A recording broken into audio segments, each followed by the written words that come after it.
It's your boy Boofy, aka Boofpack, and welcome back to another video. You see it, man. I'm hyped for this one. Best techniques in cultivation by Boofy, aka Boofpack, aka the man beyond the heaven, aka the great.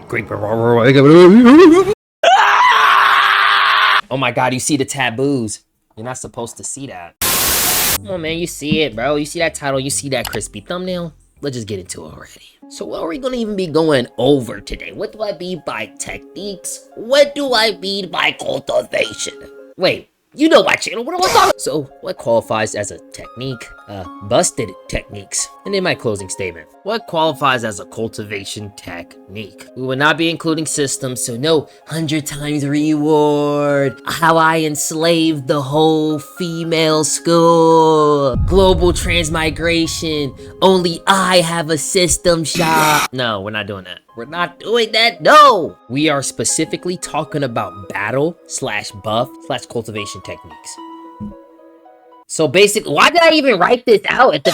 So what is the first one? What is the first one on the list?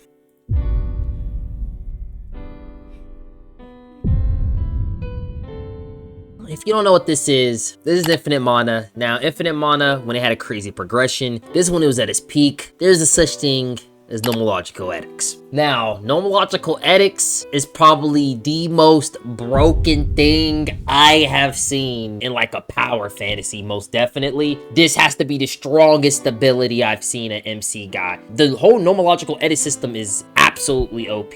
So, if you don't know what I'm talking about, it went from laws to DAOs. We all know the normal laws. Oh my god. The law of chaos. Oh my god, our MC got the law of chaos. Oh my god, that's crazy. And then he got the Tao of Chaos. That's usually when the novel will end, right? No. There's a thing called nomological edicts in infinite mana, bro. It turns it upside down. It goes from Tao of Chaos to the nomological edict of indestructible, irreversible, unorganized dominion. And you'd be like, yo, what is this, bro? Like, what type of nomological edict is this? And it'll have some OP abilities. One of Noah's crazy abilities was the nomological edict of the Resplendent Treasure Emperor. This is when he went through his third character development of just caring about the loot. He got so strong enough, he just started seeing these guys as loot boxes. So what is the abilities of this? So this is just the initial skill. So if anybody else was to get this nomological edit, because you remember, anybody could get a nomological edit. It just happens so that Noah's broken. He could skill combine. He combined some nomological edits and some crazy nomological edits like that because he could get other people nomological edits. And he ended because he had the Tao of Loot. The initial skills, if somebody else like you or me pick this up, the first two things we'll be able to do is these things. Existential Devour. And it's going to tie into my next slide also. Due to the unique essence of the Resplendent Treasure Emperor, all defeated existences, so basically beings that exist, so just beings, so beings like that are alive. You could be fighting, bro, in infinite mana, bro, you could fight a giant tree with tentacles, bro. Niggas be fighting planets, twin dimensions. I don't know what they was doing up in there, bro. They were fighting straight up mirrors. Are devoured of a large aspect that makes them, as the Resplendent Treasure Emperor, gains their memories, laws, DAOs, bloodlines, abilities, fortune, and destiny. The user can inevitably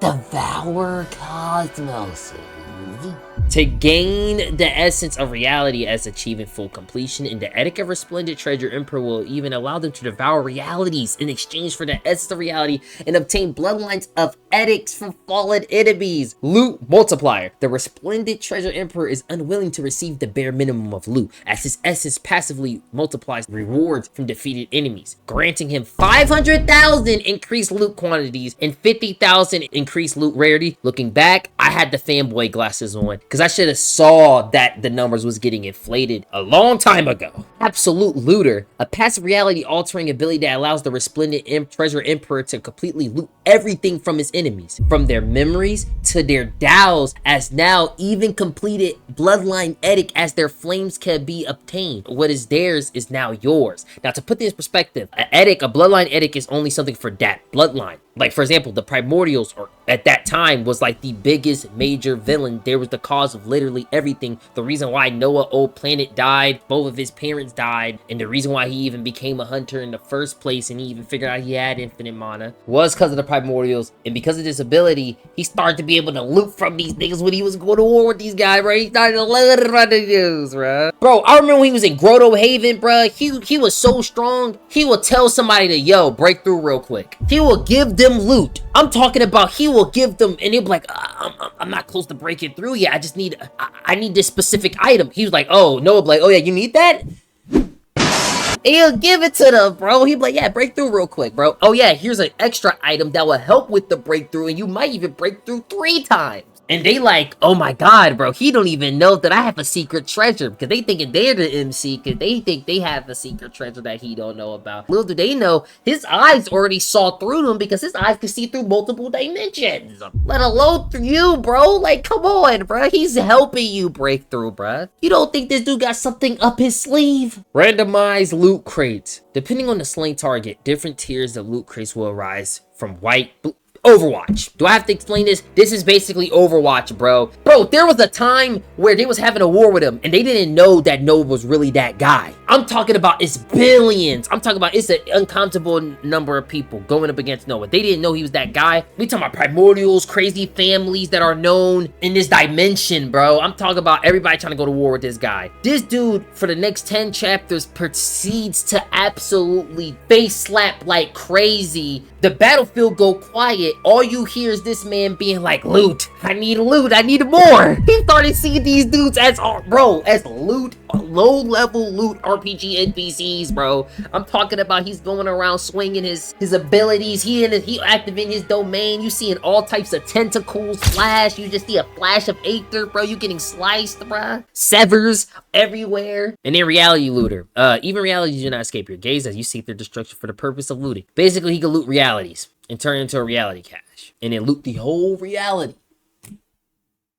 Let's just go on to the next one. Any Devour power. Like I said, this goes back to existential Devour from Nomological Edicts. Any Devour power is broken, bro. Like anything that the MC could kill somebody and then gain anything. Even if it's capped like, oh, they only gain them in cultivation. That's still OP. Because I already know what's going to happen. The MC is also going to get something else on top of that helps him fight people at a higher cultivation. Therefore, he gains cultivation faster. It's the alley-oop technique. Guys, can y'all see through the writing schemes, or do I sound crazy, bro? Like, the writing schemes is so crazy. You also see this in harems too, bro. Like when they try to force dual cultivation, like when they make the cultivation purposely make people have harems, Paragonison. They do this so they can make it so that it's okay for the MC to have 15 to 20 girls. It's normal. You know what? It's the cultivation world. It's absolutely normal. But they just making it so that it's okay for the MC to dual cultivate. It seems normal. Like, come on, bro. I don't want to see no dual cultivation.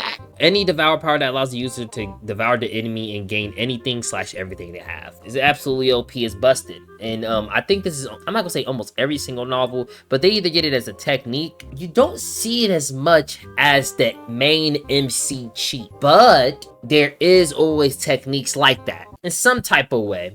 Star Seizing, Desolate Era. Oh my god. I don't talk about Desolate Era much because honestly, even though I fully read Desolate Era, I only remember all the way up after his sensei passed that tribulation, that immortal tribulation, and they tried to jump his ass. And then his clone came in, his primal clone came through and just started fucking niggas up. But besides that, I don't remember. Hold on, let me think. There is no one in the novel! Anyways, I really want to do an explanation on the cultivation system in Desolate Era. The cultivation system was absolutely amazing. And plus, I could also combine that as a review. I'm thinking about doing that with that in Renegade Immortal if you want to see that. Like, comment, subscribe. I make videos like this almost every single day. This divine ability, the Star Seizing Hand, has 6 cycles. Upon reaching the Seafood level, which is a cultivation realm in Desolate Era, as a fiend god, one could train in the first cycle. only after breaking through into a completely new level. As a fiend god, one could train in the next cycle. It's because of this divine ability, he placed tremendous pressure on the divine body. Also, if you don't know what Desolate Era is about, oh my god, what is it about? I think this dude started, okay, Janine started practicing this type of technique, this fiend god technique that is known for being one of the hardest. I think it was like the Crimson Bright Heaven something technique. I think his mother ended up dying and his father ended up dying. He ends up going into a new place because I don't know why, but besides Swallow Star, Aitamias always do like this weird clan thing of like, oh, the clan either got destroyed or his parents died and now he gotta go away. And then it's like,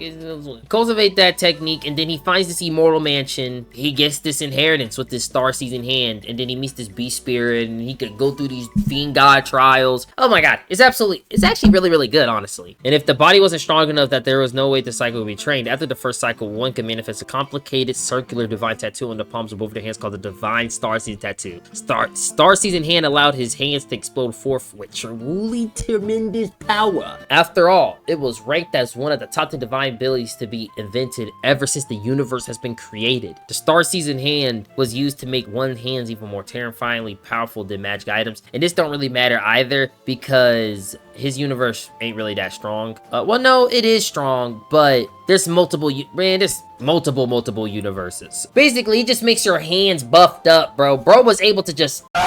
Journey of a Fate-Destroying Emperor is one novel I really don't talk about much because I don't really remember much. I only really read all the way up to, I think I only read like 700, 600, I think like 600 chapters. The last thing I remember was, bro was cultivating crazy true Tao power. I'm talking about he was pretty deep into true Tao power. I'm not gonna lie. Actually, talking about that, Journey of the Fate-Destroying Emperor got broken techniques like because of his puppeteer technique, physique, I meant. He learned this technique where when he cut somebody fate, like a string, because he could see like fate strings and stuff like that. Literally, he could sever your fate and you're gone. With a flick of his finger, he could just do this, you won't even know it. You'll just start fading into black. Or his dad, who made the craziest sword technique in existence, if I'm being truthfully honest. Or at least one of the craziest. It could cut through anything. Laws, DAOs, worlds. Theoretically, if cultivated to the highest level. Theoretically. But what we're going to talk about today is true Tao power. Now, what even is true Tao power? What is this concept? Now, true Tao power, I don't even remember the story. I'm just gonna pop up the explanation on the wiki and post editing if there is an explanation on the wiki. If I remember correctly, he saw this door because he cultivated this crazy technique and then he bursted through it. Now, there's ranks to it. True Tao power is based on the amount of force someone could do. So that's the Tao of it. It's true power. Bro, he did some crazy stuff in this. I remember when he was, he cultivated this crazy technique. He was bathing in the sun, bro. For a couple thousand years, bro. He bathed in the sun with all types of liquid metals. He was so cool. Just level 1. One Dragon Force, you could destroy a middle 1,000 world. So there's lower worlds, middle worlds, and then great worlds, and then the heaven will worlds. And plus, below the lower 1,000 worlds, I think it's like a bunch of mortal worlds. Or maybe there is no lower 1,000 worlds. Maybe that is just a bunch of more worlds. But I don't remember, bro. This world was kind of crazy, bro. Like, the first trial they made them do was, okay, drop into a planet and try to convince the whole planet that you should be the king of it. Like, it was like 8 of them drop onto this one planet, and they all had to like do like some crazy political shit to like convince everybody on that planet that it's okay for them to be the king of it. Like, you know what I mean? To be the emperor. And this dude went convinced everybody that he was glorious. But anyways, right? Second level, look, Dragon Elephant Force. Oh, you hate to see it. But anyways, right? It could destroy 1,000 middle 1,000 worlds. You could destroy countless mortal worlds with that. The third level of the true power Tao, Primordial Dragon Force, can destroy 1% of a great 1,000 world. Woo! The fourth level of the true power Tao, the Infant Fiend God Force. I didn't get to this part. One Infant Fiend God Force could destroy 1% of the Heaven Will world. One Infant Fiend God Force is equal to one root Tao ancestor. God dang, I don't even know what that means. I think I only stopped at like Dragon Elephant Force. I didn't really get to the Primordial Dragon Force and stuff like that, but the world scaling is absolutely insane. I need to really pick it back up because I was waiting for chapters to stack up because I caught up completely. I'm out. Peace.